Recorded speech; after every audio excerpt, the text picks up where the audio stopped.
Salut tout le monde! Alors, sauriez-vous me dire aujourd'hui sur quelle portion du tube digestif je me trouve juste ici? Je suis situé en région abdominale crâniale. Est-ce que vous arriverez à me dire de quelle portion il s'agit? Tic, tac, tac. Ok, alors je ne sais pas si tu l'auras deviné, mais aujourd'hui on va parler de l'estomac, et notamment de ces trois grandes portions qui sont le fundus, le corps de l'estomac et le pylore. Et tu vas voir qu'en fait c'est assez facile d'arriver à les distinguer en fonction de leur portion échographique. Alors, la première chose à avoir en tête quand on va faire l'échographie de l'estomac, ça va être de connaître la localisation de la portion. Typiquement, l'estomac part de la gauche de l'animal vers la droite de l'animal.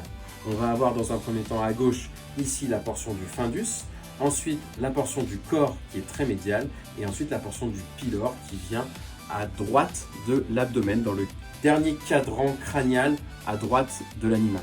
Regarde ça, je t'ai fait un petit schéma. Donc on a ici le fundus, ici le corps et ici le pylore à aller rechercher à l'échographie.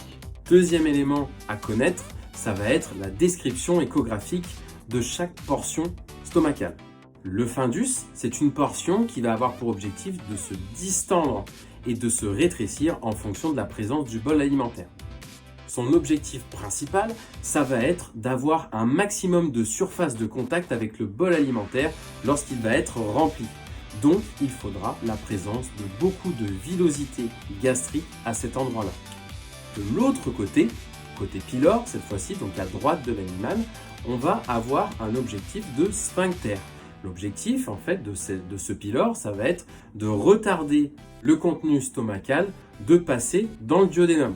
Donc l'objectif du pylore, c'est de rester fermé le temps de la mise en place de l'acidité gastrique lorsqu'on va avoir du contenu alimentaire qui vient se déposer à l'intérieur de l'estomac.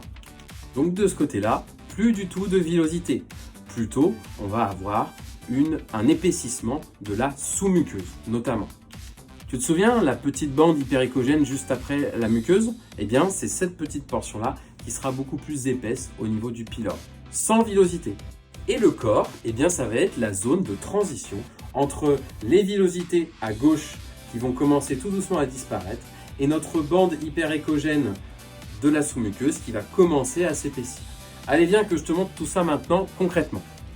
Donc on est situé à gauche de notre animal. Ici, on va voir apparaître ici la présence de multiples villosités qui sont ici un tout petit peu épaisses.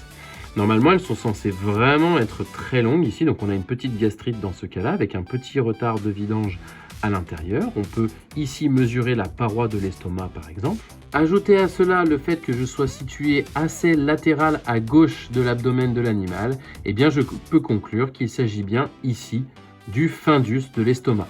J'étais situé vraiment à gauche ici et progressivement je vais faire un petit mouvement de translation médiale pour visualiser ici le corps de l'estomac. On est parti. J'observe ici les villosités, je fais mon petit mouvement de translation et je m'aperçois ici que les villosités commencent à s'aplatir et je me trouve ainsi ici pile au niveau de mon corps de l'estomac. On voit ici la muqueuse, la sous-muqueuse, la musculeuse et la séreuse. Note bien ici que cette bande-là hyperéchogène va devenir de plus en plus épaisse plus je me rapproche du pylore. Et pour aller jusqu'au pylore, eh bien on était situé vraiment médial, on va latéral à droite de l'animal cette fois-ci. Notre objectif étant d'aller observer le départ du duodénum. Allez, viens que je te montre à quoi ça ressemble. Voilà ce que tu es censé observer à la fin avec la lumière au centre ici, la muqueuse, la sous-muqueuse qui est très épaissie en coupe transversale, la musculeuse et la séreuse. Ne viens pas dire ici qu'il s'agit d'une hypertrophie pylorique, car c'est tout à fait normal ici d'avoir une bande hyperéchogène de sous-muqueuse plus augmentée de taille qu'ailleurs, puisqu'il s'agit ici d'un sphincter. Donc on est situé ici au niveau du corps de l'estomac avec la perte de villosité et je vais continuer ici mon mouvement de translation vers la droite de mon animal pour visualiser par ici l'apparition du pylore en profondeur avec cette bande hyperéchogène ici.